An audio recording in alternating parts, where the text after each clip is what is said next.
Factor প্যারা, এখানে হচ্ছে 609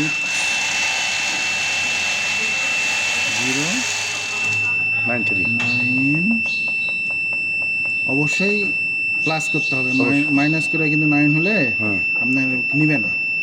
3 এস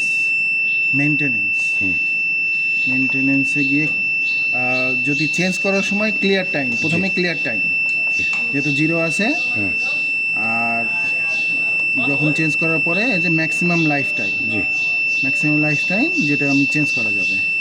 এখন তো আর এটা করা লাগতেছে না, এখন করা লাগছে না। এই যে আমি চাইলে এখানে এই যে 4 হয়ে গেল, 5 হয়ে গেল, এবার আমি 3ই রাখলাম। ঠিক আছে, সেট অবশ্যই সেট করতে হবে। সেট করে এখানে আমাকে ঢুকতে হবে কোনটাতে ভাই? ঢুকতে হবে ফ্যাক্টর প্যারা, ফ্যাক্টরি প্যারা। হ্যাঁ, ফ্যাক্টরি প্যারা দেন আবার ওখানে গিয়ে পাসওয়ার্ড দিলাম 606।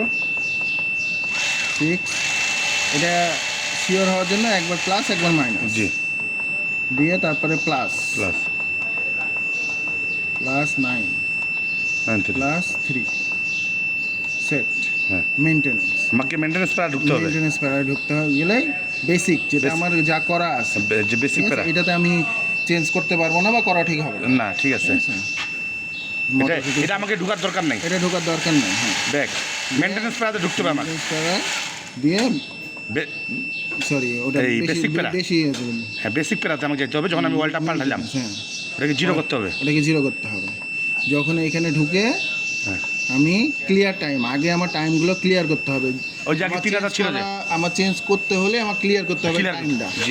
আগে টাইম ক্লিয়ার করতে হবে। এখন 0 করা আছে, 0 করা আছে, বুঝছি।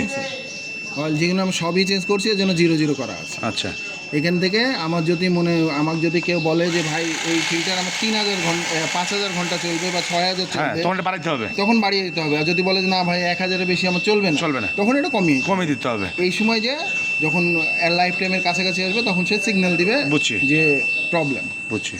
ওকে ভাই, ধন্যবাদ।